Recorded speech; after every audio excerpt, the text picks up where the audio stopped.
കട്ടപ്പന ആനകുത്തിയിൽ 8 വയസ്സുകാരിയെ മരിച്ച നിലയിൽ കണ്ടെത്തി. ജാർഖണ്ഡ് സ്വദേശി ബബിത കൗളാണ് മരിച്ചത്.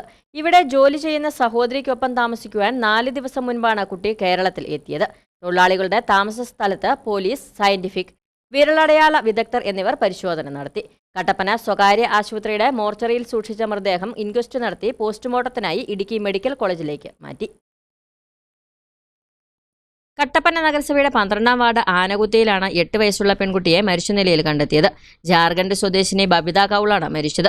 കോട്ടയം സ്വദേശിയായ പൊന്നാട്ട് സെബാസ്റ്റിന്റെ ആനകുത്തിയിലുള്ള ഏലത്തോട്ടത്തിൽ ജോലി ചെയ്യുന്ന സഹോദരിക്കൊപ്പം താമസിക്കുവാൻ വേണ്ടി ജാർഖണ്ഡിൽ നിന്നും കഴിഞ്ഞ ദിവസമാണ് കുട്ടി നാട്ടിലെത്തിയത്. അപ്പോൾ തന്നെ പനി ബാധിതയായിരുന്നുവെന്നും തുടർന്ന് മെഡിക്കൽ സ്റ്റോറിൽ നിന്നും മരുന്ന് വാങ്ങി നൽകിയ ശേഷം കൂടെയുണ്ടായിരുന്നവർ ജോലിക്കായി പോയി തിരികെ വൈകുന്നേരം 5 മണിയോടുകൂടി വീട്ടിലെത്തിയപ്പോഴാണ് കുട്ടിയെ അബോധാവസ്ഥയിൽ കണ്ടെത്തിയതെന്നും പറയപ്പെടുന്നു. വൈകുന്നേരം അറിഞ്ഞ ഇവിടെ അവിടെ പണിത വിളിച്ചു പറഞ്ഞാൽ കൊച്ചിനെ ആശുപത്രി ഇവിടുന്ന് എടുത്തോണ്ടാണ് പോയത്. ഇവിടുന്ന് എടുത്തോണ്ടാണ് പോകുന്നത്. ഞാൻ അപ്പുറത്തൊന്നും ജീപ്പുറത്തുണ്ട്. ഇവര് എന്നാ വന്ന ഇവിടെ? ഇതിൽ 2 നേരത്തെ ഇവിടെ ഉണ്ടായിരുന്നു.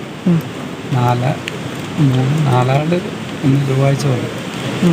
സ്ഥലമുടമയെ അറിയിച്ചതിനെ തുടർന്ന് എത്തി കുട്ടിയെ കട്ടപ്പനയിലെ സ്വകാര്യ ആശുപത്രിയിൽ പ്രവേശിപ്പിച്ചെങ്കിലും മരണം സംഭവിച്ചിരുന്നു. തുടർന്ന് കട്ടപ്പന പോലീസ് അസ്വാഭാവിക മരണത്തിന് കേസ് രജിസ്റ്റർ ചെയ്തു. ഇന്ന് രാവിലെ ഫോറൻസിക് വിഭാഗവും വിരലടയാള വിദഗ്ധരും സയന്റിഫിക് വിഭാഗവും ഉൾപ്പെടെയുള്ളവർ സ്ഥലത്തെത്തി പരിശോധന നടത്തി. കട്ടപ്പനയിലെ സ്വകാര്യ ആശുപത്രിയിൽ സൂക്ഷിച്ചിരുന്ന മൃതദേഹം ഇൻക്വസ്റ്റ് നടപടികൾ പൂർത്തീകരിച്ച ശേഷം ഇടുക്കി മെഡിക്കൽ കോളേജിലേക്ക് പോസ്റ്റ്മോർട്ടത്തിനായി മാറ്റി. News bureau, Kattappana.